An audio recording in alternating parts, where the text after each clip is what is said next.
Face بک پر عبد الحمید بھائی کا سوال ہے، یہ کہہ رہے ہیں کہ کیا عورت اپنے شوہر کا نام لے کر اسے بلا سکتی ہے؟ منع ہے، بلائے گی تو نکاح نہیں ٹوٹے گا۔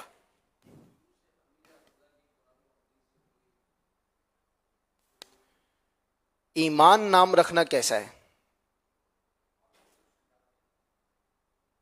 مطلب عجیب نام اب یونیک لوگ لگ رہے۔ ایمان میں مطلب مسئلے کتنے،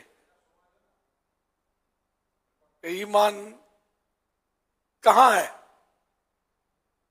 ایمان کہاں ہے مسلمان کو پوچھنے کی ضرورت ہے، ایمان کہاں ہے؟ تو انہیں پتہ نہیں کیا کیا پھر لفظ ایمان کے ساتھ وہ گفتگو ہوتی رہے گی، تو اس لیے وہ لفظ ایمان نام نہ رکھیں تو اچھا ہے۔ ایمان فاطمہ بھی رکھتے ہیں نام،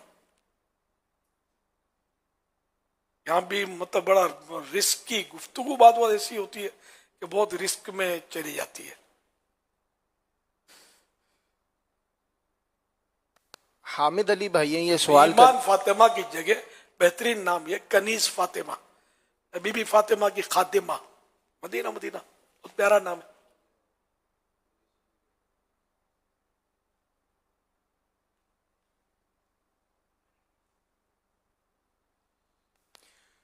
حامد علی بھائی کا سوال ہے، یہ پوچھ رہے ہیں کہ نماز کی پہلی رکعت میں سورہ فاتحہ کے بعد اگر سورہ ناس پڑھ لی تو اب نماز کی جو بقیہ رکعتیں ہیں تو اس میں کون سی صورت ملائی جائے گی؟ دوسری رکعت میں بھی پھر یہی پڑھے، سورہ ناس ہی پڑھے سورہ فاتحہ کے بعد،